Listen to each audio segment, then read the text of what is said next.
So yung what's up mga brad, ito po ang sinasabi ko na ididemo ko kung paano po kami magmortar.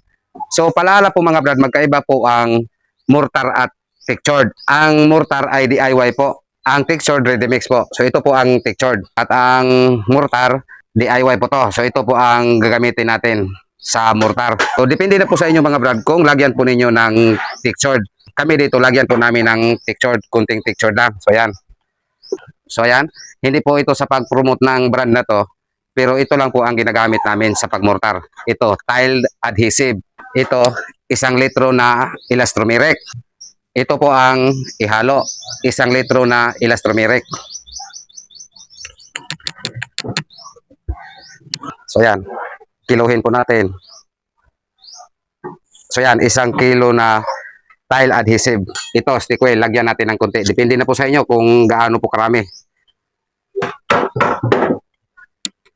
At 1 litro na tubig. Itong gawang DIY mga brad ay wala po itong tamang sukat or tamang mixture. Depende lang po sa atin. Yan.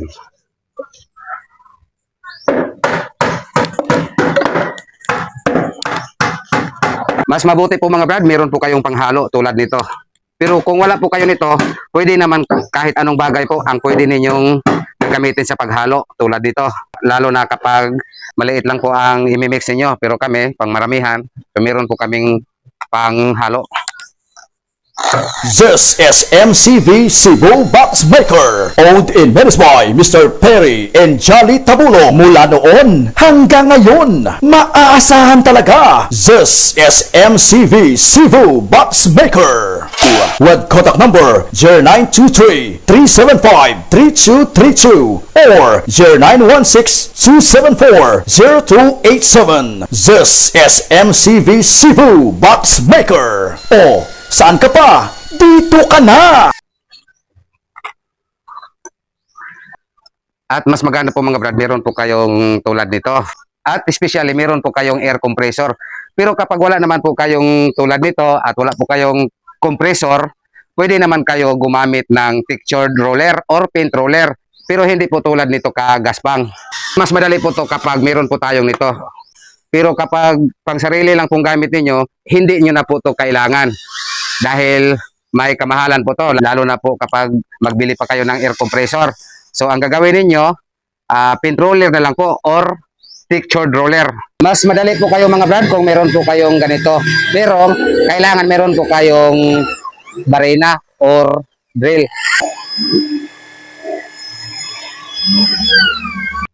At pagdating dito mga brad, huwag po kayong matakot na bumara po itong butas sa kaniyang nozzle.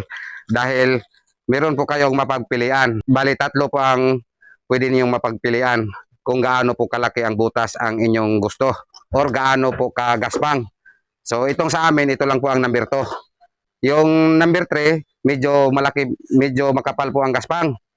Yung number 1, so yan po ang ginagamit namin sa mga maliliit po na box. Pero kapag mga malaki po na box tulad ng MCBD18, so ito po ang number 2. Try na natin.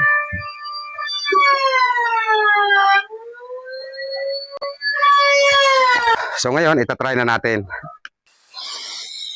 Mula noon hanggang ngayon, maaasahan talaga. This is MCV Cebu Box Maker. MCV Cebu, the best.